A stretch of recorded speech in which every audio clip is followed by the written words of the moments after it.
नमस्कार दोस्तों, मेरा नाम कपिल सिक्का है। स्वागत है आपका स्टडी की एजुकेशन प्लेटफॉर्म में। कॉन्स्टिट्यूशनल अमेंडमेंट सीरीज में आज हम चर्चा करने जा रहे हैं 84th, 85th, 86th अमेंडमेंट की। तीनों अमेंडमेंट डिस्कस करनी है। तीनों अमेंडमेंट अपने आप में डिफरेंट है। अगर हम 86th अमेंडमेंट की बात करें, एजुकेशन से रिलेटेड है। पहले दो अमेंडमेंट रिजर्वेशन के क्लॉज से रिलेटेड है।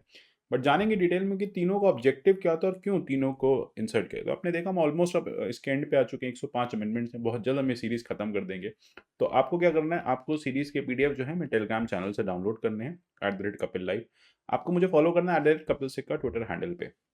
बात करते हैं 84th अमेंडमेंट एक्ट 2001 की। सबसे पहले इसको जानेंगे। देखिए, आपको 82 आर्टिकल याद होगा, 173 आर्टिकल याद होगा। क्या कहता है? ये कहता है डिलिमिटेशन की बात करता है। तो हमें पता है कि जो डिलिमिटेशन का प्रोसेस है वो कॉन्स्टिट्यूशनल इन नेचर है। यहाँ पे ये कहा गया है कि हर सेंसस के बाद रीएडजस्टमेंट होना चाहिए कॉन्स्टिट्यूएंसीज को।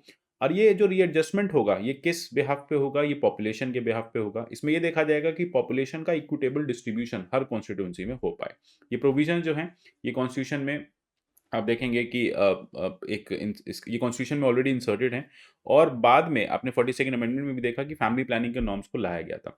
इसकी वजह से क्या हुआ? इसकी वजह से सेंसस के एक 2000 का जो सेंसस आया उसमें कुछ, या फिर जो फाइनली सेंसस 2000 का आना था उसमें कुछ चेंजेस होने थे। तो इसलिए ये कहा गया कि जो कॉन्स्टिट्यूशनल एम्बार्गो था 2000 के सेंसस पे लगा हुआ, पहले क्या होना था, पहले आपका जो सेंसस कंसिडर किया जाना था 2000 के सेंसस को फाइनली कंसिडर किया जाना था रीएडजस्टमेंट ऑफ सीट्स को।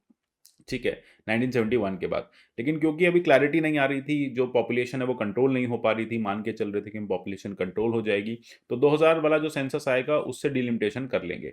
लेकिन फिर से डिलिमिटेशन की जरूरत पड़ने लगी, पर सेंसस की फिगर्स जो है एक तो अवेलेबल नहीं थी, और दूसरा में क्लैरिटी थी कि सेंसस में जो भी फिगर्स आएंगी उसमें नॉर्थ साउथ की पॉपुलेशन का बहुत डिवाइड आने वाला है। तो इसलिए हमने क्या किया, इस एम्बार्गो को हटा के हमने 2026 का एम्बार्गो लगा दिया कि 2026 के बाद जो सेंसस आएगा, यानी 2031 का जो सेंसस आएगा, उसके अकॉर्डिंग, उसकी पॉपुलेशन के अकॉर्डिंग लोकसभा और लेजिस्लेटिव असेंबलीज की जो सीट्स हैं उसमें चेंजेस किए जाएंगे। तब तक आप सिर्फ बिना सीट्स को चेंज किए डिलिमिटेशन करते रहिए। तो इस तरह से डिलिमिटेशन को हमने फिर परस्यू किया 2004 में, और फाइनली 2019-2020 में जस्टिस रंजन की कमीशन में भी हमने इसको फाइनली परस्यू हम करने जा रहे हैं। तो इस तरह से आप देख रहे हैं कि जो डिलिमिटेशन है वो किया जाएगा। तो फिलहाल क्या है, अभी के लिए 2031 तक आप मान के चलिए जो सीट्स हैं लोकसभा की, उन पे फ्रीज है ना, सीट्स नहीं बढ़ेंगी, लेजिस्लेटिव असेंबली की सीट्स नहीं बढ़ेंगी।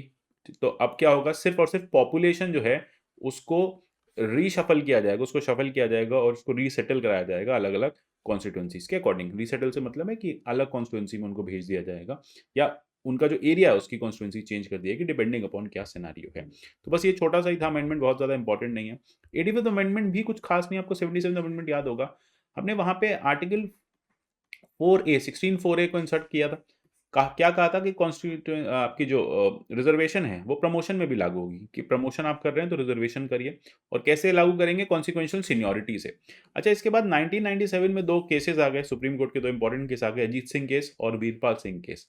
अब यहाँ पे ये कह दिया गया कि ये जो रिजर्वेशन का सिनेरियो ये नल एंड वॉइड है। तो इस रिजर्वेशन को आपको बैक डेट से इंप्लीमेंट करने के लिए आपको फिर से एक नया जो है अमेंडमेंट लाना पड़ा। तो काफ़ी एंग्जाइटी थी कि किस तरह से ये एससी एसटीज का जो रिजर्वेशन है प्रमोशन में एप्लीकेबल होगा।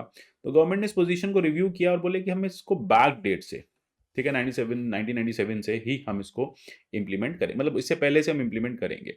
तो आर्टिकल 4A को क्या किया, कॉन्सिक्वेंशियल सीनियरिटी का तो कॉन्सेप्ट दिया ही दिया, साथ ही साथ रेट्रोस्पेक्टिव इफेक्ट भी दे दिया। ये कहा कि ये कब से एप्लीकेबल होगा, ये 1995 से ही एप्लीकेबल होगा। यानी अमेंडमेंट आता है 97 में, लेकिन उसकी एप्लीकेबिलिटी हमने दिखा दी 1995 से। तो इससे क्या होगा, जो 2 साल के जो लोग थे जिनका रिजर्वेशन में प्रमोशन हुआ था, या प्रमोशन में रिजर्वेशन एप्लीकेबल हुआ था, तो उनको उनके जो बेनिफिट्स थे वो उनसे नहीं छिनते।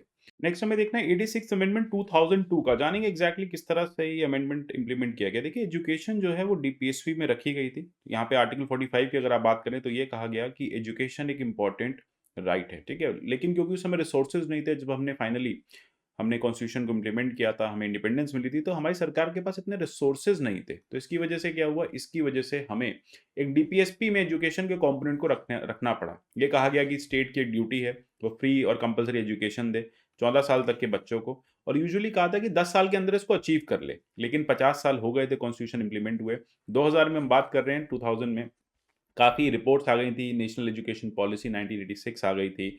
उसके अलावा भी बाकी लॉ कमीशन की रिपोर्ट भी आ गई। इन सब ने यही कहा कि देखिए एजुकेशन को फंडामेंटल राइट बनाना नेसेसरी है। स्टेट गवर्नमेंट के साथ पार्टनरशिप करनी नेसेसरी है, एजुकेशन इंडिकेटर्स को इम्प्रूव करना नेसेसरी है, यूनिवर्सल क्वालिटी एजुकेशन को देना नेसेसरी अभी तक अनफुलफिल्ड है। कैसे दी जाएगी?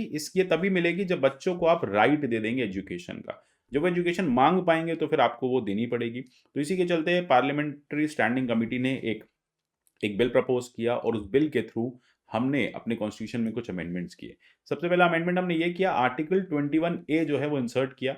ये बात करता है फ्री एजुकेशन की, कंपल्सरी एजुकेशन की 6 से 14 साल के बच्चे की। अब यहाँ पे स्टेट की ड्यूटी है या बच्चे का राइट है कि वो एजुकेशन डिमांड कर सकता है अगर वो इस एज क्राइटेरिया में फॉल करता है। इसके अलावा ये भी कहा गया कि आप फंडामेंटल ड्यूटी भी इनकॉर्पोरेट कीजिए। ये फंडामेंटल ड्यूटीज किसकी रहेगी? पेरेंट्स की रहेगी कि पेरेंट्स अपने बच्चे को या वार्ड जो है वो अपने बच्चे को, अगर उनका बच्चा 6 से 14 साल का है तो फ्री एजुकेशन के बेनिफिट्स लेने भेजे। और इसी के आधार पे आपको याद होगा 2009 में हमने राइट टू एजुकेशन एक्ट को भी इंप्लीमेंट किया और प्राइवेट स्कूल्स में 25% जो है ईडब्ल्यूएस कैटेगरी के लिए, इकोनॉमिकली वीकर सेक्शन के लिए हमने रिजर्वेशंस दिए। तो इंपॉर्टेंट बात हो जाती है एजुकेशन, क्योंकि हमें लगा काफ़ी इंपॉर्टेंट क्राइटेरिया है, तो 86 अमेंडमेंट बहुत इंपॉर्टेंट हो जाता है। इससे एक फंडामेंटल राइट भी ऐड हुआ और एक फंडामेंटल ड्यूटी भी ऐड हुई। तो अभी तक फंडामेंटल ड्यूटी एक ही बार अमेंड की गई है, एक बार इंसर्ट की गई थी, उसके बाद अमेंड की गई। तो 42nd अमेंडमेंट से उसको इंसर्ट किया और 86 अमेंडमेंट से उसको हमने फाइनली हमने उसको अमेंड किया और एक नई ड्यूटी ऐड की। तो अब वो ड्यूटी भी यही कह रही है पेरेंट्स की कि आपकी ड्यूटी है कि आप क्या कर सकते हैं, आप एजुकेशन जो है वो लेने भेजिए बच्चे को, और स्टेट को कहा गया कि आप फ्री एजुकेशन बच्चे को प्रोवाइड करिए। यही जानना था इस अमेंडमेंट के बारे में। मिलेंगे अगले सेट ऑफ अमेंडमेंट में, तब तक के लिए goodbye, take care and God bless you all.